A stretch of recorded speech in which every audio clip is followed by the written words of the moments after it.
Lai pievērstu mūsu jaunāko paudzi Latvijas autosportam, šī gada Rallija Kurzeme rīkotāji sadarbībā ar apgādu Zvaigzne ABC īsi pirms jaunā mācību gada ir sagatavojuši īpašu skolēnu burtnīcu un zīmēšanas bloku sēriju. Tajā atainoti mūsu pašu ātrākie un talantīgākie rallija braucēji. Dinamiskās fotogrāfijās no sacensībām. Burtnīcu atvēršanas svētkos piedalījās Rallija Kurzeme organizatori, apgādu pārstāvji, rallija fani, paši braucēji, kā arī autosporta fotogrāfi. Latvijas jauniešiem, Latvijas skolēniem ir jāzina savi elki un jāzina, kā viņi izskatās un jādod tā iespēja fanot līdzi par viņiem.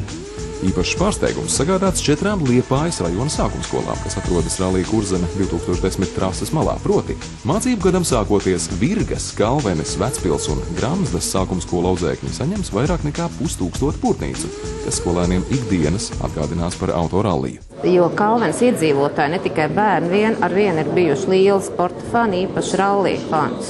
Jo Kalvene ir tā vieta, kur ļoti bieži rallijas notiek. Un tagad bērni, saņemot šīs burtnīcas, būs ļoti pārsteigti, jo viņi to nezina.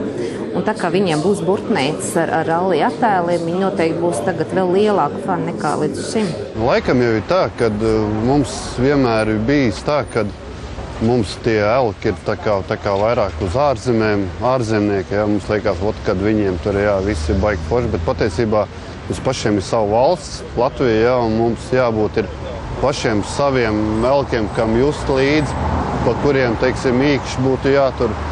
Un tas ir tikai ļoti, ļoti labi, ka tāda lieta, teiksim, sāka popularizēties, kad sāka reklamēt paši savus sportistus.